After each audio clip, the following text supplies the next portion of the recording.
Hello दोस्तों, मेरा नाम नीरज। स्वागत है आपका ITI ट्रिक्स यूट्यूब चैनल पर। दोस्तों, इस वीडियो में हम ITI फिटर ट्रेड के फर्स्ट ईयर एग्जाम के लिए मोस्ट इंपोर्टेंट क्वेश्चन सॉल्व करेंगे जो आपके एग्जाम में आएंगे ही। दोस्तों, यह क्वेश्चन निम्मी पैटर्न पर आधारित हैं और पिछले सालों के एग्जाम में बार बार रिपीट हुए हैं। इस वीडियो में हम टॉप 20 MCQ सॉल्व करेंगे और इसी तरह आपको डेली वीडियो मिलती रहेगी। तो आप दोस्तों हमारे चैनल को जरूर सब्सक्राइब कर लेना। दोस्तों, ऑब्जेक्टिव क्वेश्चन का आंसर जानने से पहले आप अपना आंसर ज़रूर कमेंट में करना और लास्ट में हमें बताना कि आपने 20 में से कितना स्कोर सही किया है। दोस्तों, अगर आपको सभी क्लासों का MCQ का PDF चाहिए है तो आप डिस्क्रिप्शन में दिए गए लिंक से इसे डाउनलोड कर सकते हैं या आप हमें व्हाट्सएप पर मैसेज कर देना, हम आपको PDF सेंड कर देंगे और आपको ITI के फिटर ट्रेड के व्हाट्सएप ग्रुप में भी ऐड कर देंगे। तो चलिए दोस्तों, शुरू करते हैं हमारा वीडियो। पहला क्वेश्चन है, बाएं बट वेल्डिंग टेक्निक में बिलो पाइप और फिलर रॉड के बीच कितना एंगल मेंटेन किया जाता है। तो बाएं बट वेल्डिंग में दोस्तों कितना एंगल मेंटेन किया जाता है आपको बताना है। 60 डिग्री से 30 डिग्री। ऑप्शन बी में है 50 डिग्री से 40 डिग्री। ऑप्शन सी में है 30 डिग्री से 50 डिग्री। ऑप्शन डी में है 60 डिग्री से 40 डिग्री। तो आपको बताना है। तो बाएं बट में दोस्तों कितना रखते हैं, 60 डिग्री से 30 डिग्री के बीच में हम मेंटेन करके रखते हैं एंगल। ठीक है, बिलो पाइप का 60 डिग्री और फिलर रॉड के बीच कितना, 30 डिग्री का मेंटेन हमको करना रहता है एंगल। तो इसका हमारा ऑप्शन ए राइट हो जाएगा। दूसरा क्वेश्चन देखते हैं, वेल्डिंग के दौरान करंट की सेटिंग कौन सा कारक निर्धारित करता है। मतलब हमें वेल्डिंग करते समय कितना करंट देना है, यह हम कैसे निर्धारित करते हैं। तो वह दोस्तों डिसाइड होता है इलेक्ट्रोड के व्यास से, कि कितना मोटा हमारा इलेक्ट्रोड है, उससे हम डिसाइड करते हैं कि कितना हमें करंट देना है। तो इसका हमारा दूसरे का ऑप्शन डी राइट हो जाएगा। अगला क्वेश्चन है, स्टेप डाउन ट्रांसफार्मर में वेल्डिंग के लिए OCB क्या है जो मुख्य आपूर्ति वोल्टेज को कम करता है। OCB का मतलब क्या होता है दोस्तों, ओपन सर्किट वोल्टेज होता है। तो आपको बताना है कि ओपन सर्किट वोल्टेज कितना हो सकता है दोस्तों, वह हो सकता है 40 से शॉर्ट वोल्टेज हो सकता है। तो इसका हमारा ऑप्शन ए राइट हो जाएगा। चौथा क्वेश्चन है, कौन सी वेल्डिंग मशीन जो सभी प्रकार के इलेक्ट्रोडों का उपयोग करके लोहे और अलोय धातुओं की वेल्डिंग के लिए AC और DC दोनों की आपूर्ति करने के लिए डिज़ाइन की गई है। तो कौन सा है दोस्तों जो AC और DC दोनों के लिए यूज किया जाता है, वह होता है दोस्तों रेक्टिफायर सेट। इसका क्या काम रहता है, AC को DC में बदलना और DC को AC में कन्वर्ट करना, इसका हमारा काम होता है। तो हमारे चौथे क्वेश्चन का ऑप्शन ए राइट हो जाएगा। नेक्स्ट क्वेश्चन देखते हैं, आकृति में दिखाए गए वेल्डिंग प्लांट में किए गए सुरक्षा संचालन का नाम बताइए। तो वेल्डिंग करते समय यहाँ पर कौन सा सुरक्षा उपयोग किया जा रहा है। तो वह होता है दोस्तों हमारा यहाँ पर दिख रहा है जो कौन सा है, निकास वाहिनी फ्यूज और गैसों को पकड़ती है। मतलब जो निकास वाहिनी ऊपर लगी हुई है, यह गैस को पकड़ के बाहर कर देती है। ठीक है, तो वहाँ पर अच्छी हवा आती रहती है। तो नेक्स्ट क्वेश्चन देखते हैं, एक्स के रूप में चिन्हित भाग का नाम बताइए। काफ़ी इजी क्वेश्चन है दोस्तों। यहाँ पर आपको सिलेंडर दिखाया गया है। तो सिलेंडर में जो यहाँ पर दिख रहा है, यह क्या होता है दोस्तों, ये सेफ्टी प्लग होता है। तो इसका हमारा ऑप्शन ए राइट हो जाएगा। हिंदी में लिखा हुआ है सुरक्षा प्लग। सातवां क्वेश्चन है, वेल्डिंग दिशा में उत्पन्न होने वाली विकृति का नाम क्या है। अगर वेल्डिंग की दिशा में विकृति उत्पन्न हो रही है तो दोस्तों उसको हम क्या बोल सकते हैं, वह दोस्तों लॉन्गिट्यूडनल विकृति हो सकती है। तो इसका हमारा ऑप्शन सी राइट हो जाएगा। आठवां क्वेश्चन है, वेल्डिंग और कटिंग ऑपरेशन के दौरान कोण में धातु के किनारे का नाम क्या है।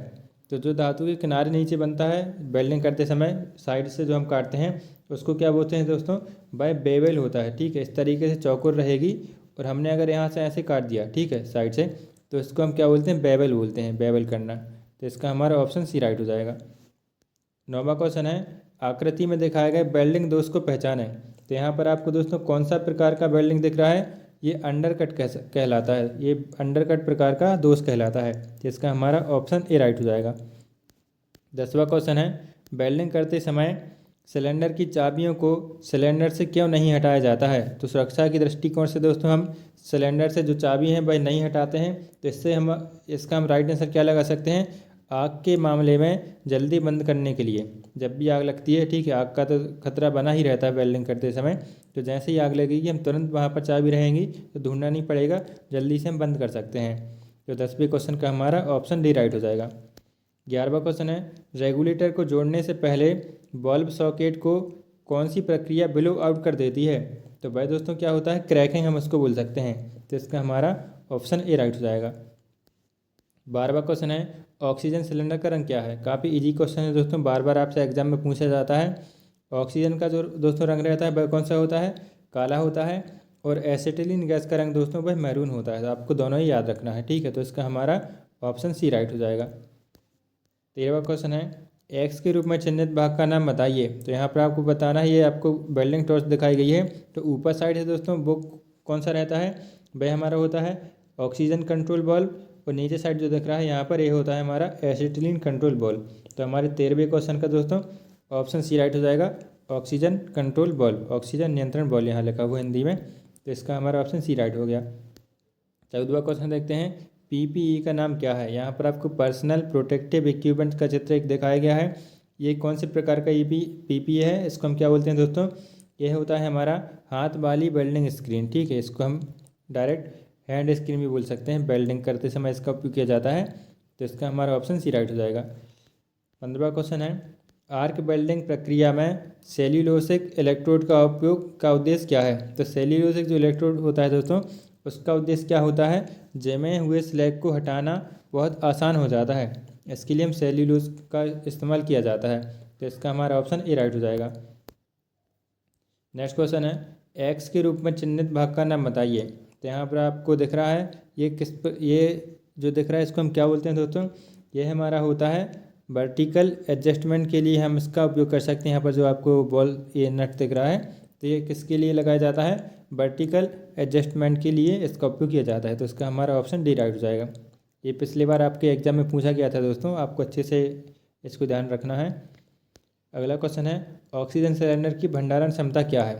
तो ऑक्सीजन सिलेंडर में जो गैस भरी जाती है वह कितने दबाव पर भरी जाती है, उसकी क्षमता कितनी रहती है। तो आपसे पूछा गया है, तो वह होता है दोस्तों 7 मीटर क्यूब, ठीक है, 7 मीटर क्यूब, एम के ऊपर ऐसे 3 की घात लगानी है, तो ऐसे लिखना था यहाँ पर। ऑक्सीजन सिलेंडर की भंडारण क्षमता होता है दोस्तों 7 मीटर क्यूब। तो इसका हमारा 70वें का ऑप्शन ए राइट हो जाएगा। अगला क्वेश्चन देखते हैं, गैस कटिंग के दौरान शरीर को उड़ने वाली चिंगारी से बचाने के लिए उपयोग किया जाने वाले उपकरण का नाम क्या है। तो उसके लिए हम दोस्तों किसका उपयोग करते हैं, एप्रन का उपयोग करते हैं। तो कौन सी एप्रन होती है, वह चमड़े की एप्रन होती है। तो 18वें क्वेश्चन का हमारा बी ऑप्शन राइट हो जाएगा।